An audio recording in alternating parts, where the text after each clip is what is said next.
বাধ্যতামূলক ছুটিতে পাঠানো হচ্ছে এস আলম গ্রুপের নিয়ন্ত্রণে থাকা ৪ ব্যাংক সহ ৬ ব্যাংকের এমডিকে। বাংলাদেশ ব্যাংকের নির্দেশে এই সিদ্ধান্ত নেওয়া হয়েছে। ব্যাংকের চেয়ারম্যানরা জানিয়েছেন, আন্তর্জাতিক নিরীক্ষা প্রতিষ্ঠানই এমডি সরিয়ে দেওয়ার শর্ত দিয়েছে। বলেন, ঋণ কেলেঙ্কারিতে সম্পৃক্ততা না থাকলে অডিট শেষে এমডিরা আবার শপথে ফিরবেন।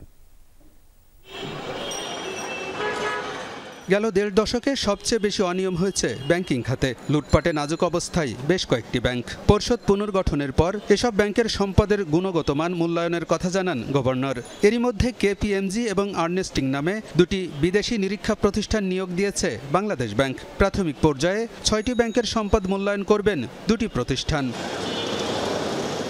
নিরীক্ষা প্রতিষ্ঠানের পরামর্শে ঋণ কেলেঙ্কারিতে সমালোচিত ৬ ব্যাংকের এমডিকে বাধ্যতামূলক ছুটিতে পাঠানোর কথা জানিয়েছেন ব্যাংকের চেয়ারম্যানরা। ব্যাংকগুলো হচ্ছে ফার্স্ট সিকিউরিটি ইসলামী ব্যাংক, গ্লোবাল ইসলামী, এসআইবিএল, ইউনিয়ন, এক্সিম এবং আইসিবি ইসলামী ব্যাংক। এরই মধ্যে এ সিদ্ধান্ত কার্যকর করেছে বেশিরভাগ ব্যাংক। এটা রিকোয়ারমেন্ট অফ দি অডিটর্স।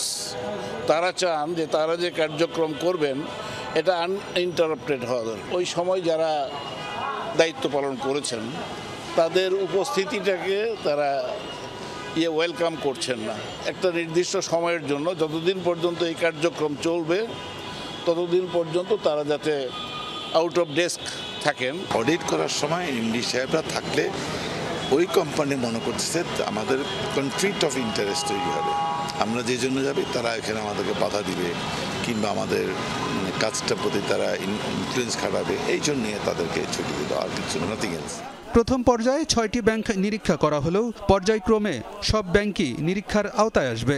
ঋণ কেলেঙ্কারিতে ব্যাংকের এমডি সহ অন্য কোনো কর্মকর্তা জড়িত থাকলে ব্যাংক কোম্পানি এবং দেশের প্রচলিত আইনে বিচার হবে বলে জানান ব্যাংকের চেয়ারম্যানরা। দায়ী হবে এই কাজের জন্য তাদের ব্যাপারে তো দেশের আইন, ব্যাংকিংয়ের আইন, দেশের আইন সব মিলিয়ে ব্যবস্থা নেওয়া হবে।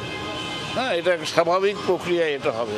প্রমাণ ছাড়া তো কারোর ব্যাপারে কোনো অ্যাকশন নিতে পারবেন না আপনি, আর নির্দোষ কারোর ব্যাপারে আপনি কোনো ব্যবস্থা নিতে পারেন না।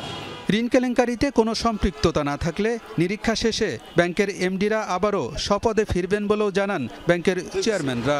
এমডির জন্য সংশ্লিষ্ট না থাকে চলে আসবে। আলমগীর হোসেন, যমুনা নিউজ, ঢাকা।